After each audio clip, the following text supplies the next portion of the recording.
கர்த்தருக்குள் பிரியமானவர்களே, September 24 Elon G white அம்மையார் அவர்களுடைய மாரநாதா புத்தகம், பக்கம் 533.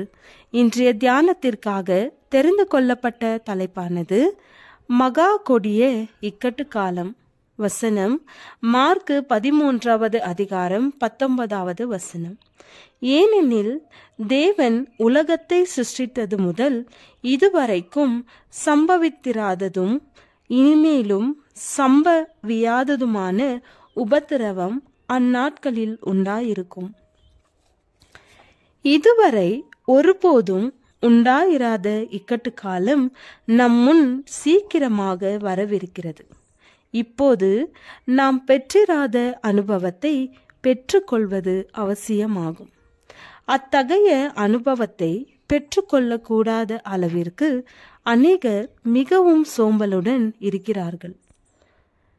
நிஜத்தை பொறுத்த மட்டில் எப்பொழுதுமே பிரச்சனையை விட அதை எதிர்பார்க்கிறதினால் உண்டாகிற வேதனையே அதிகம். ஆனால் நம் முன் இருக்கிற நெருக்கடியை பொறுத்தவரையில் அது உண்மையல்ல. வரப்போகும் அந்த இக்கட்டு பற்றி மிகவும் முனைப்பான தெளிவோடு விவரித்து கூறினாலும் கூட அந்த கடுந்துயர் வேலையின் பரிமாணத்தை துல்லியமாக எடுத்துக்காட்ட முடியாது.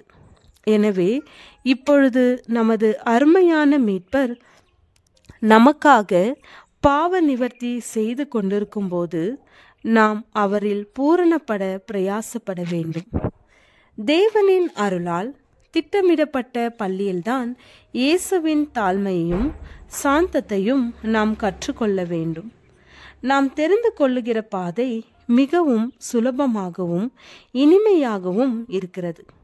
அத்தகைய பாதையை ஆண்டவர் ஒருபோதும் நமக்கு முன்பாக வைக்கிறதில்லை.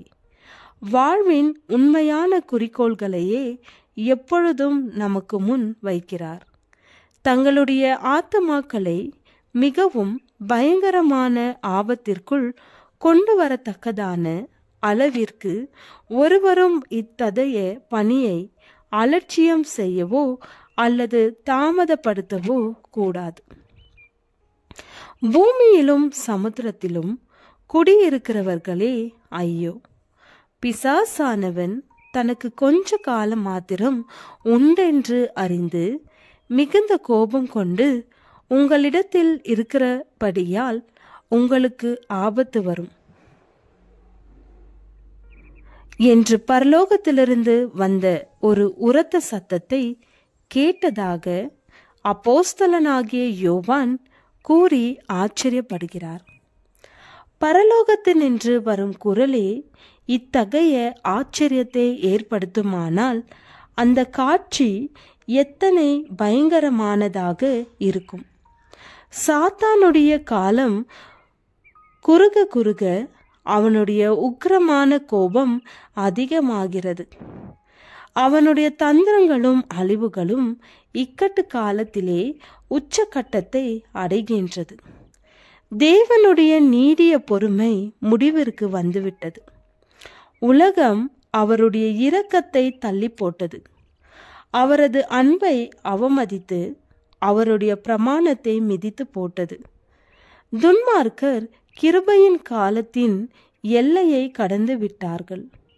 ஆண்டவர் தமது பாதுகாப்பை விலக்கிக் கொள்ளுகிறார். அவர்கள் தாமே தெரிந்து கொண்ட தலைவனுடைய இரக்கத்திற்கு அவர்களை ஒப்பு கொடுக்கிறார். தன்னுடைய கட்டுப்பாட்டிற்கு ஒப்பு கொடுத்த மக்களை அவன் ஆளுவான். அவர்கள் எல்லாரையும் ஒரு மாபெரும் இறுதி இக்கட்டிற்குள்ளாக அவன் அமிழ்த்து போடுவான்.